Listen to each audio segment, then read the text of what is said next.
Be'ezras Hashem Yisbarich, we are continuing on with Perek Tishi in the Rambam's Hilchos Yesodei Hatorah, the 9th chapter in the Rambam's Laws of the Foundations of Torah, in his Sefer Madda, his book of knowledge. And we will continue today to discuss Nevuah. In Perek Vav, we spoke about Nevuah as a whole, the concept and all the Nevi'im, what the powers they have, the signs that they give in order to prove their Nevi'ah.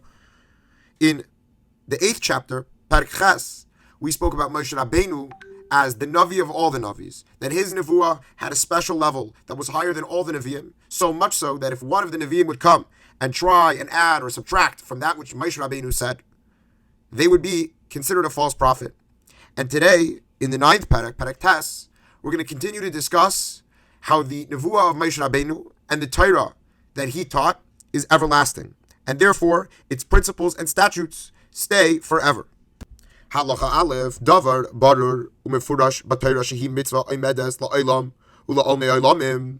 It's explicitly stated in the Torah that its statutes last forever and ever. Ein la leishinoi, v'lei giroyin, v'lei taisefes. There is no change, no diminishment, or no adding. Shnemar, as the pasuk says, Eis kol hadavar asher anochi mitzaveh eschem oisoi, sishmeru la'asos, loisoi seif, olav, v'lei sigram imenu. All these things that I have commanded you, you shall keep them and do them. You shall not add or take away from them. V'nemar, another pasuk says, "V'haniglos lanu ulevanenu ad olam lasis es kol divrei haTorah." All these revealed to you and your children forever. You shall do them. All the words of this Torah. These psukim teach us halamadta shekol divrei Torah mitzuvin anu la'aseisan ad olam. That all the words of the Torah that were commanded to us, we are commanded to follow them forever. And this is what it means when it says chukas olam l'doirei seichem. Many times in the pasuk in the Torah we have this pasuk that says that this is a statute for you forever. V'namar, it also says loy bashamayim, that it's not in the heavens. What does that mean? The Rambam explains halamadta she'ein navi rashay l'chadish davar me'ata. This teaches us that a navi is not able to change the words of this Torah forever. It's not in the heavens for this Torah to be changed. The Gemara in Tamura tells us a story where Bnei Yisrael came to Yeshua and asked to clarify certain halachis in the Torah based on Nevuah. And Yeshua refused and said, he quoted this teaching. He said, it's not for the heavens to clarify the words of the Torah, and that should be left up to dinim and rabbonim and din Torahs and Sanhedrins, as we'll see in the future. In the end of the chapter, Lefikach, therefore, im yamed ish ben Yisrael ben mina umayis v'yasa oisu moifes v'oymar shahashem shalchu lahaisif mitzvah or ligraya mitzvah. Therefore, if any person, whether he be Jewish or non-Jewish, comes, even if he performs massive miracles and signs, and he says that Hashem commanded him, Hashem sent him to add or to take away a mitzvah, or lefarish b'mitzvah min hamitzvahs peirush shaloi sha'amanu min Moshe, or let's say he said that Hashem sent him to explain one of the Torahs in a certain way that we didn't hear from Moshe. An example of this is when, for example, the pasuk tells us to cut off a woman's hand. We know that doesn't mean to physically cut off her hand, but literally what it means is that you have to pay a big sum of money. So if a Navi would come and to tell us, oh, actually that means to cut off her hand, that would be an example of this type of false prophecy.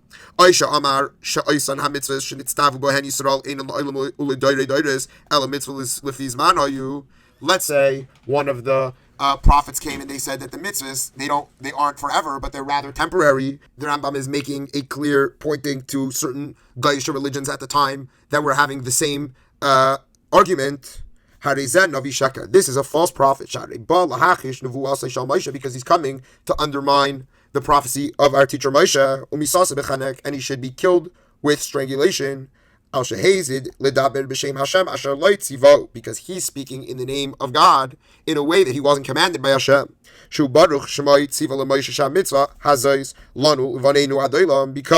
Hashem commanded to Moshe that this should be for us and our children forever. And Hashem is not like a man where he makes mistakes, and therefore, since he commanded us by the time of Moshe that this is forever, it can't be that Hashem would tell any Navi ever again, and he changed his mind. Halacha Beis, the Rambam asks, Im Kain, if so, Lama Nemar B'Torah Navi Akim Lohem Mikerev Achehem Kamoicha V'Nasati Dvarai B'Fiv V'Diber Aleim Eskol Asher Atzavenu. The pasuk tells us in Devarim that Hashem is going to appoint one of the people from within us and he is going to place his words within him so that he could command us. What is he talking about over there? Loila says das huba. Again, the Rambam is making a reference to these types of Gaisha religions, and he's saying this person is not going to tell us to start a new religion. Rather, what is he going to do? He's going to command us on the words of the Torah, and he's going to make sure that we don't transgress that Torah. Just like Malachi, who is the last of the prophets that we have written in Tanakh. The Rambam, of course, is not saying that he was the last of the prophets. Even the Rambam said beforehand that if someone in our generation had these simonim, these symbols, in order to possess nevuah, then the Shekhinah would be sheira on him. But the prophet, Malachi, says, the last of the prophets, Zichru Tairas Moshe Avdi. Remember the Torah of Moshe, my servant. V'chein im tzivanu b'divrei harishos. Let's say that the prophet instructs us to follow something that's not transgressing, or adding to the Torah. Kigain lechu lemakim plenty. Go to this place. Al telechu, or don't go to that place. Asu milchama hayom. Fight war today. Al tasu, or don't fight war. Binu chaymazai. Al tivnua. If he tells us to build this type of wall, or don't build it. Mitzvah lishmayalai. It's a positive commandment to listen to him. Va'ever al dvarav chayev misa bidei shamayim. And somebody who doesn't listen to him is obligated in punishment of death from the heavens, which doesn't mean in all instances that Hashem is going to kill them at that immediate moment, but as the Gemara tells us in Moed Katan, that it means that they're going to die early. Shenamar, as the pasuk says, "V'hoya ish asher lo yishma el divorai asher yidaber b'shmi anochi edresh me'imai." Behold, the person, the man who doesn't listen to the words that were said in my name, I will seek retribution from him. Halacha Gimel, the Rambam is going to give other particulars of not following this nevuah. V'chein navi she'avar al divrei atzmai. Let's say a navi doesn't listen to his own words. V'akoivesh nevuasai, or he runs away from the navi, he doesn't spread it. Chayiv misa bidei shamayim, he's obligated in death from heaven. Uvishloshtan namar, and these three concepts the pasuk alludes to when it says Anochi edreish me'imai, that I will seek retribution from him. V'chein im yoymar lanu hanavi. Let's say the navi tells us Shenoid lanu shehu navi. Let's say we have a Navi who we know he's a Navi. He's been confirmed in the past, and he tells us to transgress one of the mitzvahs that are said in the Torah, regardless of whether it's one of the light mitzvahs or the strict mitzvahs, bein kalis ben chamuris l'fisha, but he says that we should transgress it only for a short period of time. Mitzvah l'shmayalai. We have a commandment to listen to him and to transgress the Torah. We learned this from the early sages based on the oral tradition, who said, Bakol im yoymar lecha hanavi over al divrei Torah, that on all these things, if the Navi says to transgress one of the commandments of the Torah, ka Eliyahu Bahar Carmel, like Eliyahu with the Nevi'ei Baal, the false prophets of Baal, where he brought a carbon outside of the Azara, Shamalai, we should listen to him, chutz ma'avodah zara. And the one exception to this rule is avodah zara. This is only, the Rambam qualifies again, if it was for a temporary time, like with Eliyahu when he brought this Oyla B'chutz, Yerushalayim Nivchara, even though Yerushalayim was chosen for the place to bring the karbanis, and somebody who brings a carbon outside of this area is chayiv getting cut off from Hashem. Nevertheless, since he's a Navi, it's a mitzvah to listen to him. The Gam bezen namar, a love tishmaun, and this is also what it means when the commandment says that you shall listen to him. Let's say these people were to ask Eliyahu at the time when he brought this carbon outside of Yerushalayim, that you're going against one of the commandments in the Torah. You should not bring this Eilah any place that you want. So he would have responded and said,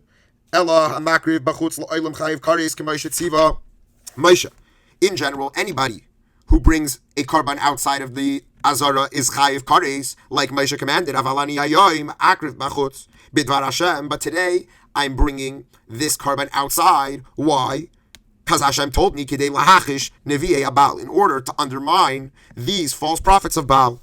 Maladerech hazois im tzivu kol hanevi'im la'aver lefisha mitzvah lishmaya lahem. And based on this, if any Navi would command you to transgress one of the commandments for a temporary amount of time, it's a mitzvah to listen to him. But if he would have said that this is removed forever, misasan b'chanak, we would have killed him with strangulation, Hatorah amra, because the Torah says, lanu ulvanenu adila, that it should be for us and our children forever. Halacha Daled, the Rambam is going to talk about other types of halacha that the false prophet could try and undermine. V'chein im akar davar midvarim shalamad mipi hashmua. Let's say, based on this level of nevuah, he tries to undermine something that was taught in the oral law. Let's say,